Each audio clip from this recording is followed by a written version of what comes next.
Hey guys, welcome back to Omega Zone Gaming. I'm finally doing the Dissida NT review. I'm sorry it's so late, guys. I've been really sick for like the last 2 weeks. I'm just now starting to feel somewhat better, even though I'm still pretty sick. So let's get into it. I would love to start by showing you story mode. Unfortunately, Square blocked story mode from recordings. Probably to hide the fact that you gotta use tokens to unlock the story mode by completing gauntlet battles over and over again. But suffice it to say, if you're going in this for the Dissdia storyline, don't. It is not a great storyline. A 2 out of 5, hands down. Okay, so first we're going to, before we go into gameplay, show you everything else. So you have a treasure mode. This allows you to use treasure points to unlock a sort of gacha system. I have no points currently, mainly because I used them all the last time I was playing, and it's been a while with other games coming out. You also have a shop where you can buy weapons, skins, player icons, like Warrior of Light, for instance. Let's use him for an example. Appearances. So you have your traditional Warrior Light with variant colors. Then you have the Fledgling in variant colors. Then you have your weapons, which you can get like the Flame Sword, Flame Shield, and the Ice Brand, and the Ice Shield. You also have chat messages you can buy. If you're gonna play online, worth it. Player icons you can buy. Stuff from like every Final Fantasy.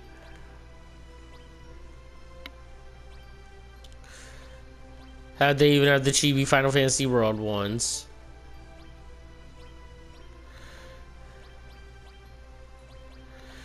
And then they have the sprite-based ones.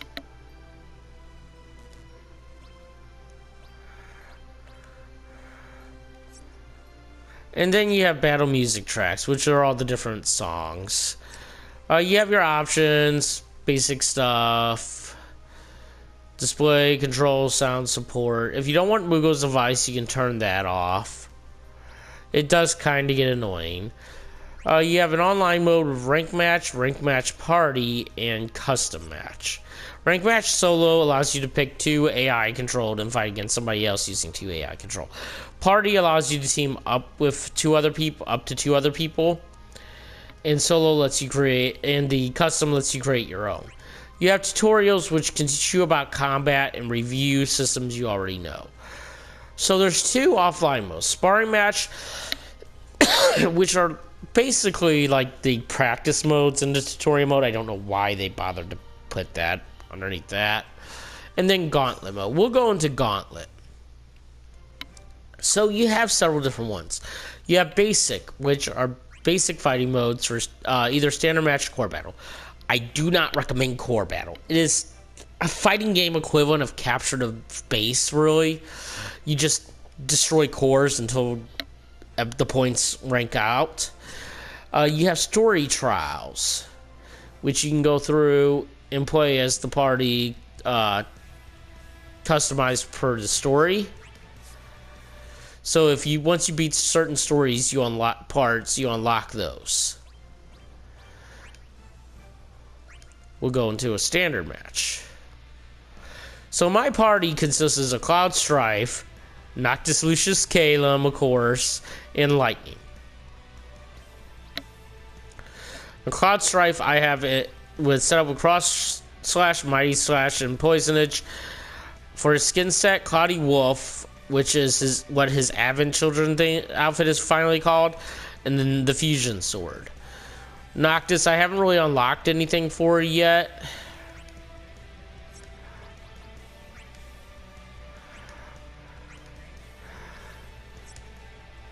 In Lightning, I have her in her Knights of Etral outfit with the Blaze Fire Saber. Okay, so once you get to a certain point in gameplay, you can actually choose your difficulty.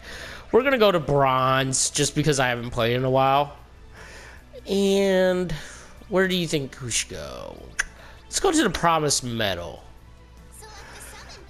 So you then select a summon. Summons are earned by destroying crystals that'll appear out throughout the match.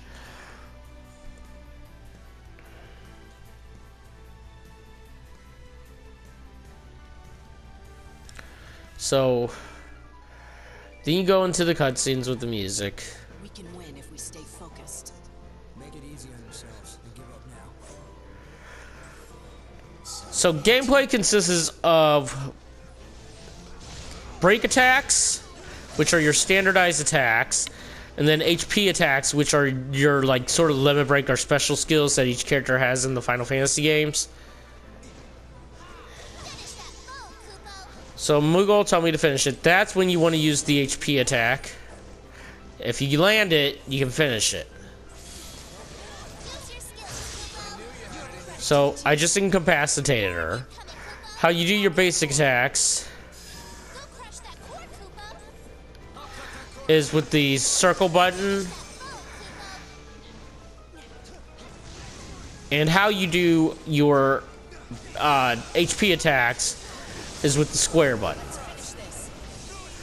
As you can see, maps do change their environments occasionally.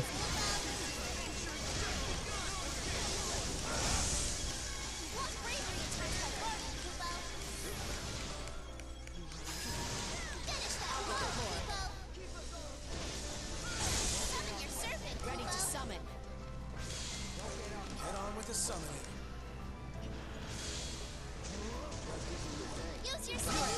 And I have a victory. So there's 3 bars in the corner of the screen. That is, once all 3 are gone, you either win or lose, depending on whether you lost the bars or the opponent lost the bars. Gameplay is simplistic. You have my thanks. Now, I will say, if you're big into fighting games, it could be confusing because it's not your typical fighting style. But nonetheless, it is still a great fighting style for what it is. Unfortunately, because most people will not play the tutorial and most people are used to your Dragon Ball Fighters, your Mortal Kombat, your Injustice 2, I can only give the fighting system a 3 out of 5. Overall, for the gameplay though, it's still a 3 out of 5. There's not a lot of menu options. Yeah, you can customize your character, but it's very basic stuff.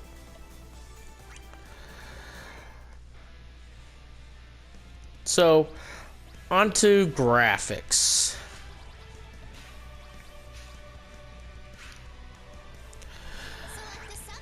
If you are a graphics whore, this game is your game. This game is pretty. It is pretty. I will give it that. The graphics easily get a 5 out of 5. Characters are insanely well designed. Maps just look really good.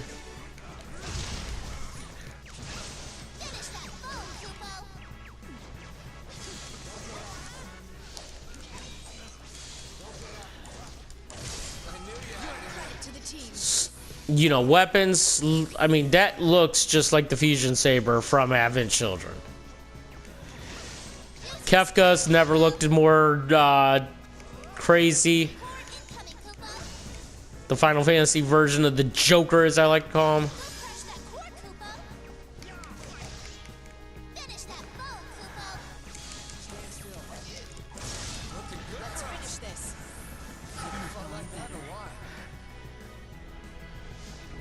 And then the slow motion final attack thing is just amazing. Look at his eyes.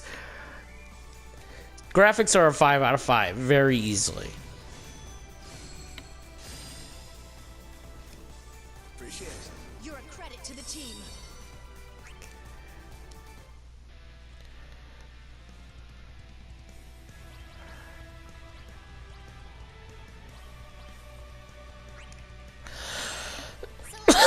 Now, on for audio.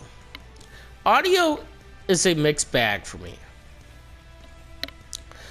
The music is hit or miss, because they will use arrangements and then originals sometimes. Anybody who's played 10 and 10-2 can tell you its arranged soundtrack is horrible, and that is what they choose to use.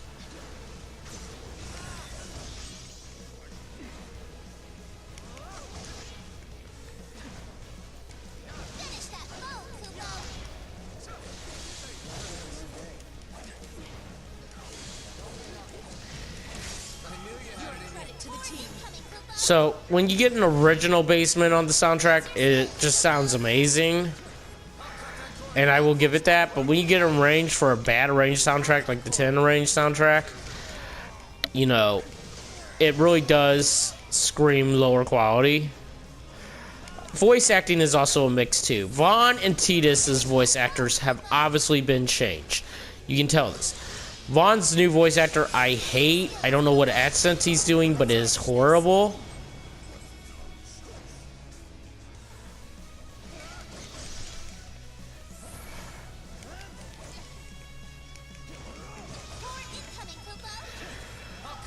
Cloud is still as good because they still have Burton on as Steve Burton on as Cloud's voice actor from Advent Children.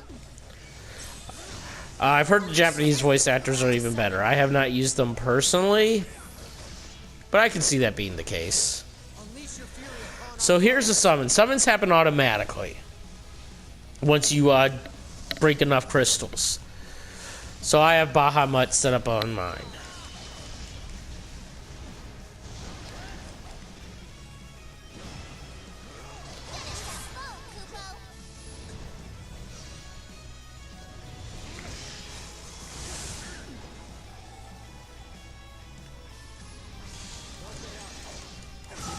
And another victory.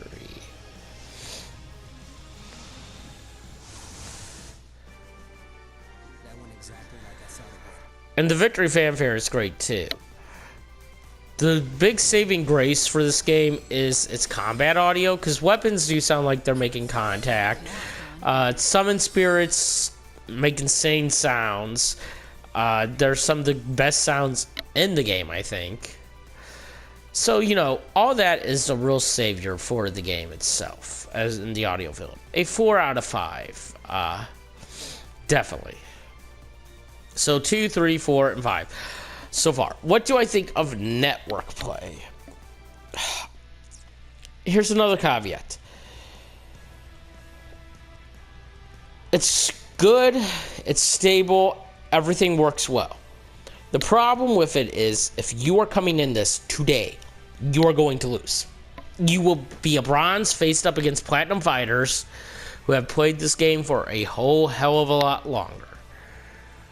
They do not have a great matchmaking system, which in itself sucks. But otherwise, the online play works really, really well. I will gladly give online a 4 out of 5. It works well. It's just that caveat of no matchmaking system that can help you learn the game, so to be. People who jump right into the online, they're going to be discouraged and put this game down pretty quick. I will say, if you pick it up, do not go into online immediately. Play Gauntlet for about the first 20 hours of your gameplay time. That'll give you everything you need to know about this game. So we got a 2, 3, 4, 4, and a 5 overall throughout the entire rankings. I give Dissida Final Fantasy NT a 3 out of 5. If you're a Final Fantasy fan, this is going to be a game you'll love. If you've been a Dissidia fan, this will be a game you love. If you're looking to try something new, you might get into it. But if you're a hardcore fighter, if you played every Mortal Kombat, if you played Street Fighter, if you played Dragon Ball FighterZ, if you've played, hell, Xenoverse, if you played Mortal Kombat and Injustice, this game is not going to be the fighting game you want. This is not going to be your holdover for Soul Calibur 6. Keep that in mind going in. Okay, so I will be back later this week with a few more reviews. They'll be sporadic. I'm still recovering from being sick.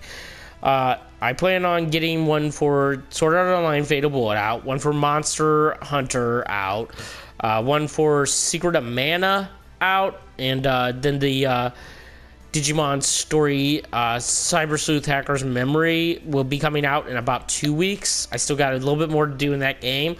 And then I have a Dragon Ball FighterZ review coming out. So, as always, like if you like, subscribe if you want.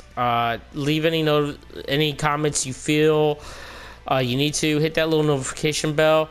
Once again, guys, sorry I'm not up to full steam yet, but I will be. This is Omega Zone Gaming, and I am out.